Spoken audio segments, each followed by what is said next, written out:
السلام عليكم ورحمة الله وبركاته. ازيكم يا شباب؟ يا رب تكونوا بخير. عاملين ايه؟ اهلا بيك في اول فيديو من القناة بتاعتنا. انا محمد حسن. لو اول مرة تشوفني متنساش تشترك في القناة عشان يوصلك كل جديد. يلا بينا نبدأ. سيدي، القناة دي احنا عاملينها ليه؟ القناة دي احنا عاملينها لنصايح بتاعت طلاب الثانوية العامة وطلاب الجامعات، وازاي تتعامل مع نظام الجامعة ونظام الأسئلة ونظام الامتحانات. ديت خاصة، هتبقى خاصة بكل حاجة بتخص الجامعة وبتخص كل حاجة. في البداية عايزين بقى نعرف بقى نظام الكلية ونظام الدنيا، نظام الروشنة الجديد اللي احنا عارفينها، وازاي تذاكر بأقل مجهود وتنجح وتجيب A بلس وتنجح وتجيب تقدير كويس، ازاي تنجح بأقل مجهود. طيب احنا بقى عايزين ايه؟ نتفق شوية حاجات كده. متراجع اللي انت اسمك حمادة. انت اسمك حمادة، هتروح للجامعة. حمادة، وحمادة راح وحمادة جه، حمادة جه من الكلية وحمادة راح للكلية والدنيا دي. ما تقلقش، انت هتشوف على. طيب يا حمادة، انت هتعمل ايه اول يوم كلية؟ هتروح كلية وتشوف صحابك وتشوف الدنيا ديت وايه النظام. طب انا عايز اعرف بقى يا محمد، ايه الدنيا بقى؟ اعمل ايه بقى؟ البس فورمال ولا انفورمال، ولا اروح بقى كده واسيبها على الله واركب منين واجي منين وهكذا. في البداية يا صديقي عايز أقول لك، عشان دي حاجة هتبقى مظلمة أوي أوي أوي، إن مفيش حد أصلا بيروح كلية أول أسبوع. ده بجد، ده بجد. دي حقيقة فعلا. محدش بيروح كلية أول أسبوع. ليه؟ إن الكلية أصلا أول أسبوع بتبقى تعارف. إن هو مثلا بيقول لك إن الكلية بتاعتنا مش عارف إيه، تأسست إمتى، وشوية حاجات عن نظام الكلية بتاعتهم، واحكي لك شوية نظام عن تاريخ الكلية، تاريخ الكلية. طيب يا حمد، هعمل ايه بقى؟ هعمل ايه انا لما اروح الكلية؟ عايزين نتفق شوية حاجات كده يا حمادة قبل ما تروح الكلية. شوية مسميات كده. أول حاجة هنبدأ بيها في القناة، أول شوية مسميات كده. أول حاجة يا حمادة، أول حاجة أنت هتقولها وهتغلطها ولما تقولها هتفتكرني. أول حاجة يا حمادة اللي أنت هتغلط فيها وهتقولها، ولما تقولها هتفتكرني. لو سمعت الفيديو ده قبل ما تروح الجامعة بتاعتك، اللي هو المستر. يا مستر. هو ما اسموش مستر، ما اسموش مستر، اسمه دكتور. اسموش مستر، اسمه دكتور. ما اسموش مستر، اسمه دكتور. قلتها 3 مرات. طب في دكتورة اسمها دكتور برضه، تقول لها يا دكتور، يا دكتور. أو راجل أو ست اسمه دكتور. أول حاجة اسمه دكتور، ما اسموش مستر. تاني حاجة مش ديسك، ما اسمهاش تختة، اسمها بنش. تقعد في البنش، ما اسموش ديسك. اسمه ايه؟ اسموش سنتر. انت لما تروح الدرس في السنتر، اسموش سنتر. اسمه ايه؟ اسمه مدرج. وايه حكاية المدرج ده؟ ان في مدرج الف ومدرج ب ومدرج ج ومدرج د. انت تاخد المحاضرة فين؟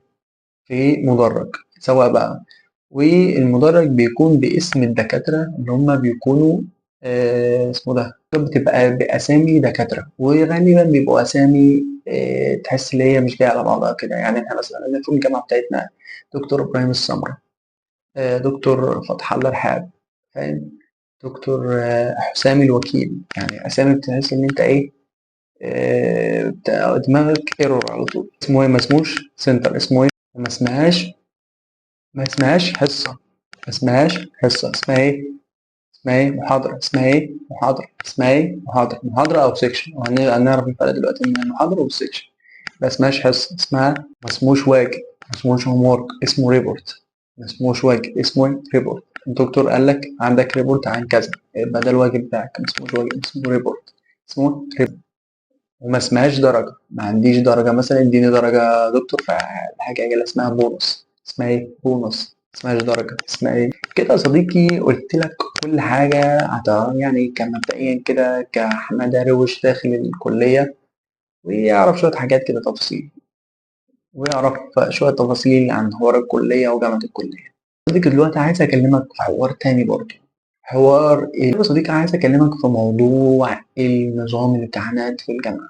نظام الامتحانات، يعني انت بتمتحن ايه في الجامعة؟ بتمتحن ايه في حوار الجامعة ده؟ انت مثلا خلصت الثانوية عامة، طالع من ثانوية عامة بتمتحن. كنت بتمتحن اللي هو الامتحان السنة اللي هو اسمه فاينل في حوار الجامعات، هنجيله دلوقتي. طب نيجي بقى حوار الامتحانات بقى في الجامعة. التوتال 100، توتال درجات 100. طب 60 فاينل، 60 فاينل، 40 شفوي وعملي وعمل سنة. شفوي وعملي وعمل سنة. طب الفاينل ده ده فاينل بتمتحن في الاخر.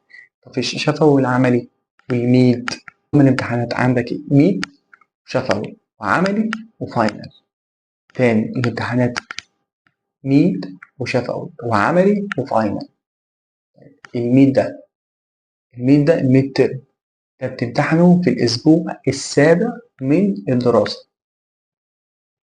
تاني الميد ده بتمتحنه امتى؟ من الأسبوع السابع في الكلية. يعني أنت مثلا بدأت في كلية، دخلت مثلا كلية زراعة، والتاني والتالت والرابع والخامس والسادس السابع بتمتحن فيه الميد. طب الميد ده بيبقى عليه كام درجة؟ بيبقى عليه 10 درجات.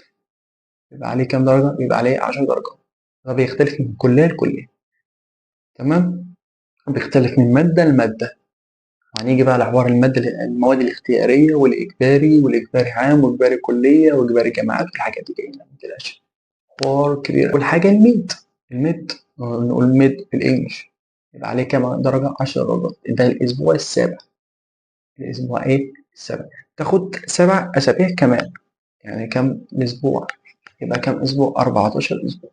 تمتحن فيه أسبوع بتمتحن فيه الشفوي، في أسبوع بتمتحن فيه العملي، وبعد كده بتمتحن الفاينل. الفاينل ده بينزل له جدول كامل، ده جدول الفاينل.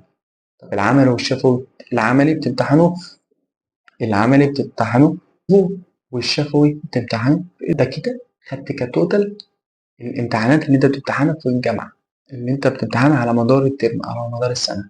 في السنة ترمين. الترم الواحد بتاخد كذا مادة. طبعا على حسب كليتك بتاخد مثلا 7 مواد. 7 مواد ديت 7 مواد دي بتمتحنهم فاينل وميد وشفوي وعملي. يعني مثلا مادة مثلا خضر، مثلا مادة اسمها خضر زراعة مثلا خضر، بتمتحن لها ميد وفاينل وعملي وشفوي. طب الميد في الأسبوع السابع، تحدي كمان 7 أسابيع في الأسبوع ال14. والأسبوع اللي بعده بقى تمتحن إيه؟ تمتحن شفوي وبعد كده عملي وبعد كده فاينل. الفاينل ده زي ما قلنا بينزل له جدول خاص مالكش دعوة بيه. تمام. يبقى انت كده على مدار الترم بتمتحن كام امتحان؟ 4 امتحانات. عد معايا. شفوي ميد كده 10 درجات. طب شفوي 10 درجات ادي كده كام؟ 20. وعملي يبقى 20 درجة. يبقى كام؟ 20 درجة. ممكن يكون 15، ممكن يكون 10، بس المعرفة ليه اللي هو بيبقى 20 درجة. فاضل كام؟ ادي كده 40. فاضل كام من 100 اللي احنا قلنا عليها؟ 60. يبقى 60 ده فاينل. يبقى كده كامل ال100 كاملين معاك. يبقى 10 ميد و10 شفوي و20 عملي و60 فاينل. يبقى انت كده نظام الامتحانات على مدار الترم على مدار السنة. تمام. بس كده يا صديقي، وبكده انت كده عرفت المسميات الجديدة عشان محدش يضحك عليك، او بالاصح يبقى انت كده روش في نفسك يا حمادة. تمام. تاني حاجة عرفت ازاي نظام الامتحانات اللي عندك وكل حاجة. الفيديوهات اللي جاية بقى هناخد كل حاجة بالتفصيل بقى، نظام الامتحانات وازاي تجيب الماتيريال وازاي تنجح وازاي تذاكر بأقل مجهود. ما تقلقش أنا معاك في أي حاجة. وبرضه النصايح برضه لو عوزت أي حاجة اكتب لي في الكومنتس، وبرضه أي حاجة تخطر على بالك هرد عليك في أسرع وقت. متنساش تشترك في القناة عشان اللي جاي. لو عجبك الفيديو ما تنساش تبخل عليا بلايك عشان يوصلك كل جديد. سلام.